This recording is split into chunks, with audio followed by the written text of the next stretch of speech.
The rain hammered Seattle like it was trying to drown the city's secrets, but nothing could wash away the ache in Mateo Rivera's chest as he watched Jordan Hayes slam the door behind him. It had been 3 years of stolen glances, muffled heartbeats in the dead of night, and a love Mateo buried deeper than the Puget Sound. Until tonight, when Jordan's drunken rant about those freaks marching in the Pride Parade shattered the fragile illusion.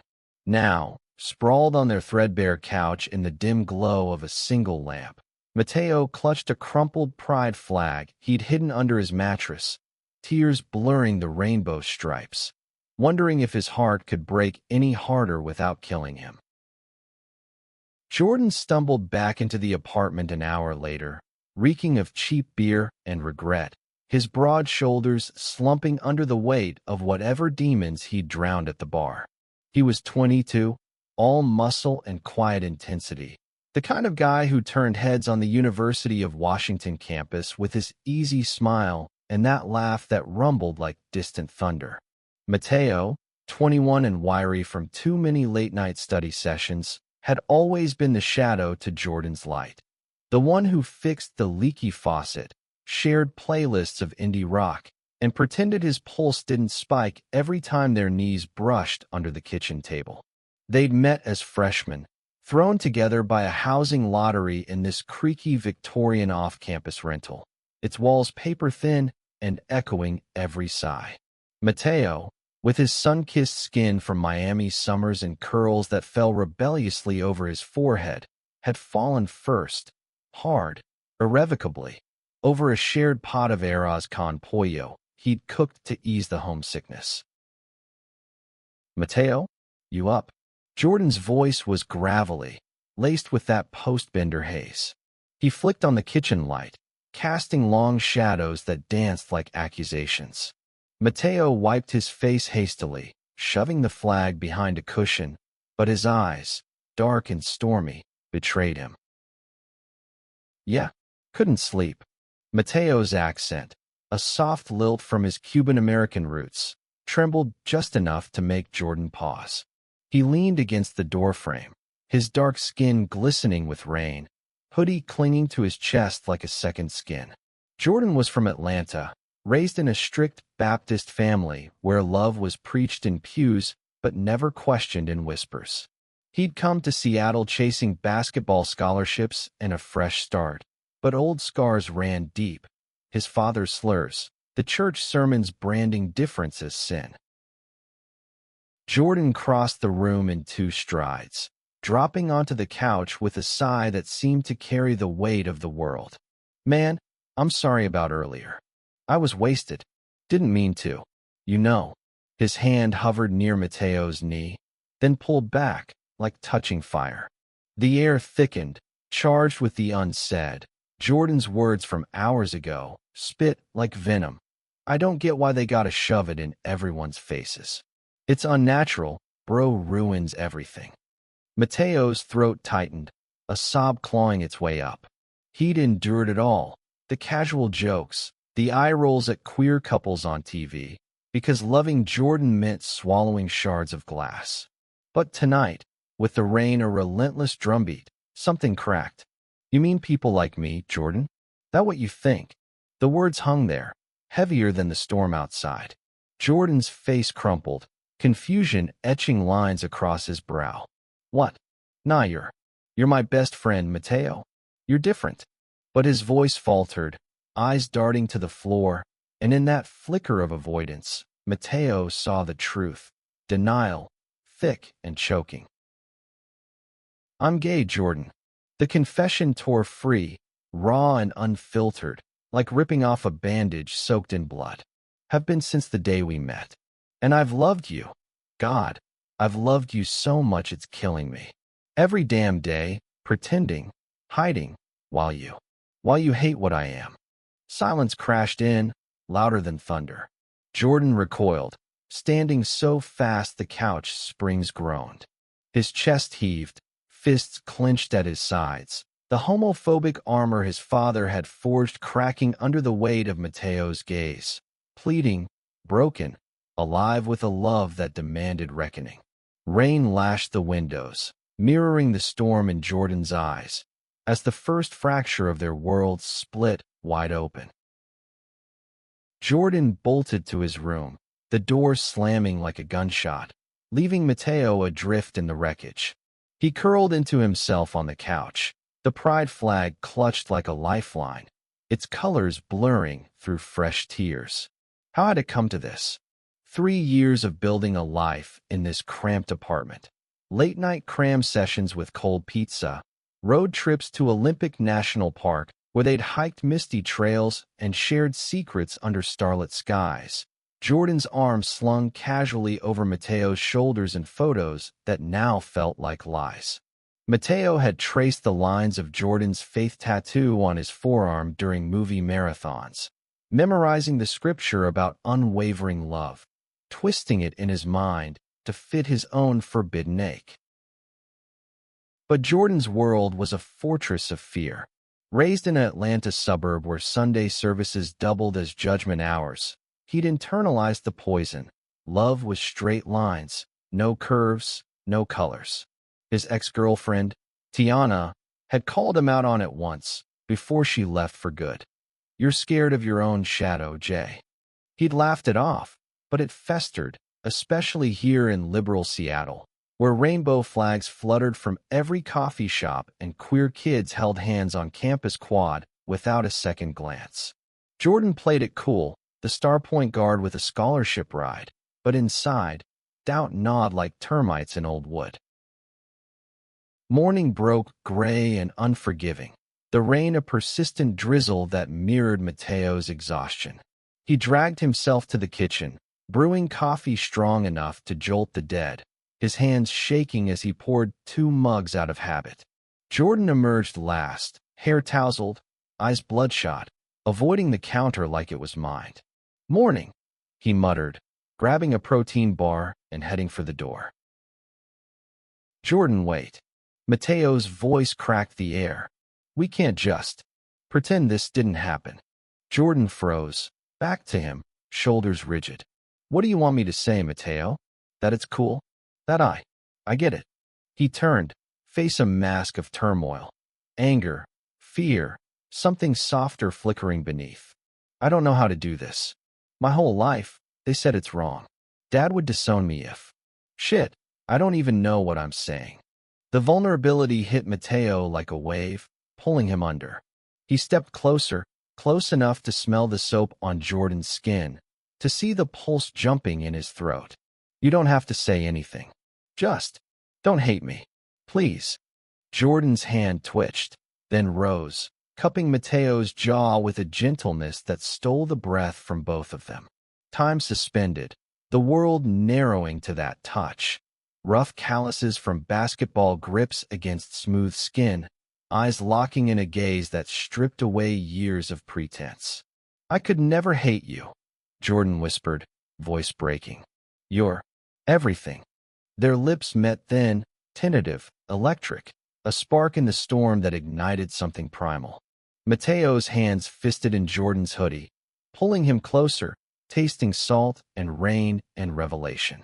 Jordan hesitated only a heartbeat before responding, fierce and hungry, as if he'd been starving for this truth all along.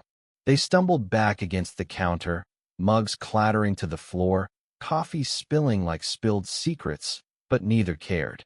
It was messy, desperate, a collision of suppressed longing that left them gasping, foreheads pressed together in the aftermath. But ecstasy was fleeting. Jordan pulled away first, eyes wide with panic. "Wait, this? We can't. What if someone finds out? My team, my family." He raked a hand through his hair, the high crashing into the low of his upbringing's chains. Mateo's heart twisted, the kiss a bittersweet brand. "Then what? We go back to nothing? To you spewing hate like it doesn't gut me? I'm not. I don't hate you." Jordan's voice rose, frustration boiling over. "But this? It's gonna destroy us. Everything we've got." He stormed out, leaving Mateo amid the shards of ceramic and illusion, the apartment echoing with the ghost of their first kiss. Days blurred into a tense standoff. Jordan buried himself in practice, coming home late with excuses and averted eyes, while Mateo threw himself into his graphic design classes, sketching feverish portraits of Jordan's face, smiling, brooding, broken, that he hid in his sketchbook. The apartment, once a sanctuary, became a battlefield of unspoken words, the air thick with what-ifs. Mateo's friends noticed. Lila, his sharp-tongued Indian-American roommate from last year, now a barista at a Capitol Hill cafe, cornered him over lattes. "You look like death, Matt." "Spill. Is it that hot roommate of yours? The one who looks like he could bench press a truck?" Mateo laughed bitterly, stirring his drink until it frothed. "Yeah, it's him. Always him." He confessed in fragments. The love, the rant, the kiss. His voice a whisper against the cafe's indie folk playlist. Lila's eyes softened, her henna-tattooed hand squeezing his. "He's scared, babe, but fear's a liar. Give him time, or don't. You deserve someone who sees you. All of you." Her words lingered as Mateo walked home through Pike Place Market, the scent of fresh salmon and flowers warring with the salt of the Sound. Seattle's diversity wrapped around him like a balm. Drag queens hawking artisanal soaps, trans couples sharing crepes, a mosaic of lives that screamed normalcy against the bigot's shouts. Yet Jordan's world was smaller, hemmed by Georgia pines and pulpit fire. That night, confrontation brewed. Jordan came home early, face ashen, a crumpled flyer in his fist, from the campus LGBTQ Center's Coming Out Stories event. "Found this in my locker. Some asshole on the team thinks it's funny." He tossed it on the table, the rainbow edges mocking him. Mateo picked it up, heart pounding. "It's not a joke, Jordan. It's real. For people like me. Like, maybe you." Jordan flinched, pacing like a caged panther. "Don't. I'm not. I can't be." But his voice wavered, cracks widening. He sank onto the couch, head in hands. "Last night, after practice, Coach pulled me aside. Said rumors are flying. About us. How we're always together. How I look at you." The room spun. Rumors? Mateo's mind raced. Had someone seen the kiss through the window? Overheard a laugh that lingered too long. And, "What did you say?" "Nothing." Told him to fuck off. Jordan looked up, eyes raw. "But it's eating me alive, Mateo. I kissed you. I wanted it. God, I wanted it more than air. But if I admit that, everything falls apart. Dad calls every Sunday, preaching about sin. The team, they'd never let me live it down." Mateo knelt before him, hands on Jordan's knees, grounding them both. "Your dad's wrong. The team? They're not your family. I am. We could be." His voice trembled with the weight of years unspoken, the human ache of loving against the tide.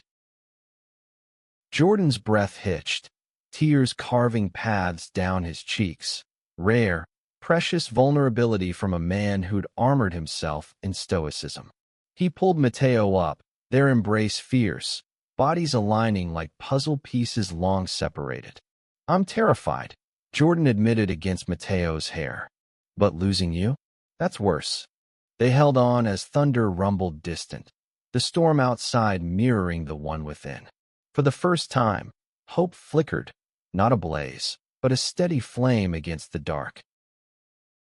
Weeks passed in a delicate dance, their secret blooming in stolen moments. Hands brushing over breakfast, late-night confessions whispered under covers, Jordan's head on Mateo's chest as they watched old rom-coms, laughing through the fear. Seattle's autumn painted the city in fiery hues, maples blazing along Lake Union, fog rolling in like a soft veil over their uncertainties. Jordan started small, attending a queer film screening with Mateo, incognito in a beanie, his hand squeezing Mateo's during a scene of two men dancing in the rain. "That could be us," he murmured, voice thick with wonder. But shadows loomed. Jordan's father called unannounced, his booming voice tinny through the speakerphone Mateo pretended not to hear. "Son, you sound distracted." Don't let those Seattle liberals corrupt you. Remember who you are, a Hayes man, strong and straight. Jordan's face paled, grip tightening on the phone until knuckles whitened. Yeah, Dad, I remember. He hung up, slamming the device down, chest heaving. He doesn't know me. Not really. Mateo wrapped arms around him from behind, chin on Jordan's shoulder. Then show him. Or don't. But don't let him define you. The turning point came at the university's fall festival, a riot of food trucks and live music on the quad, strings of lights twinkling against the encroaching dusk. Jordan had promised to go, his first public step, no hiding. Mateo waited by the Ferris wheel, heart a wild drum, dressed in his favorite leather jacket, curls tamed for once. Jordan arrived fashionably late, scanning the crowd with that athlete's poise, but his eyes lit when they found Mateo, cutting through the throng like a beacon. They wandered hand in hidden hand at first, sampling pupusas from a vendor whose abuela vibes reminded Mateo of home. Jordan's laughter genuine as sauce dripped down his chin. You're a mess, Mateo teased, wiping it away with his thumb, lingering just long enough to spark heat in Jordan's gaze. As night deepened, the crowd swelled with dancers to an indie band's pulsing rhythm, drums echoing heartbeats, guitars wailing like freed souls. Jordan pulled Mateo to the edge, the anonymity of bodies granting courage. Dance with me, he said, not a question. They moved together, hips swaying in sync, Jordan's hands firm on Mateo's waist, pulling him close amid the swirl of strangers. For a moment, the world was theirs, rain-scented air, laughter bubbling free, Jordan's breath hot against Mateo's ear. I love you, Jordan said, the words a vow louder than the music. I've been an idiot, but I love you. Mateo's eyes stung, joy and relief crashing like waves. Took you long enough. They kissed there, open and unashamed, under the festival lights, a crowd of diverse faces. Asian students twirling, queer couples grinding, allies cheering, bearing witness without judgment. But drama shadowed paradise. Midway through, Jordan's teammate, Marcus, a burly linebacker with a mouth faster than his feet, spotted them from across the quad. Yo, Hayes, that you locking lips with Rivera? His bellow cut through the din, heads turning, phones whipping out. Jordan froze, the high shattering. Mateo felt the tension coil in him, that old fear rearing. Jordan, but he was already pulling away, face ashen, scanning for escape. Marcus sauntered over, grin wolfish, flanked by two others. Damn, bro didn't peg you for this. The word dripped disdain, eyes raking Mateo like trash. Shut up, Marcus, Jordan snapped, voice steel. But inside, panic clawed. Visions of locker room taunts, scholarship whispers, his father's wrath. Mateo stepped forward, chin high. Jealous? Or just scared of something real? Marcus laughed, but it rang hollow. Real? This ain't basketball, princess. It's a joke. He shoved Jordan's shoulder, testing. Something snapped. Jordan lunged, fist connecting with Marcus's jaw in a crack that silenced the air around them. Don't touch him. Don't talk about him. Ever. Blood trickled from Marcus's lip, shock rippling through the onlookers as security lights flashed. Chaos erupted. Shouts, a circle forming, Mateo yanking Jordan back as campus cops waded in. You good? Mateo breathed, hands framing Jordan's face, searching for regret. Jordan's eyes blazed, fierce and free. Yeah, for you? Always. They were hauled to the dean's office, statements taken under fluorescent glare, Marcus nursing his bruise and muttering slurs that earned him a warning. Jordan owned it. No excuses, just truth. He disrespected my boyfriend. I defended him. The word, boyfriend, hung like a declaration, Mateo's heart soaring even as consequences loomed. possible suspension, team fallout. Word spread like wildfire across Seattle's tight-knit campus. Texts buzzed, Lila's cheers, Jordan's coach's curt, "We talk tomorrow," anonymous hate in group chats.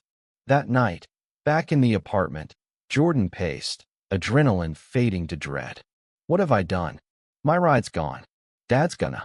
Mateo stopped him, pulling him down to the couch. There's sanctuary. You chose us. That's everything. They made love then, slow and reverent, bodies mapping forgiveness, rain pattering a lullaby outside. Jordan's touches were worship, fingers tracing Mateo's spine, lips murmuring apologies into skin. I was blind, he confessed in the quiet after. But now I see. You're my home. Dawn brought reckoning. Coach Ramirez, a grizzled Mexican-American with a no-bullshit stare, met them in his office overlooking the sound. "Hayes, you're benched. Indefinitely. And this." He tapped the incident report. "Could end your season." Jordan nodded, jaw set. "Understood." But Ramirez leaned forward, eyes softening. "Kid, I came out at 40. Lost friends, kept playing. You? You've got fire.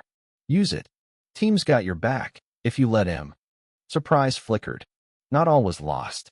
Whispers from allies, teammates texting support, a petition circulating, turned the tide.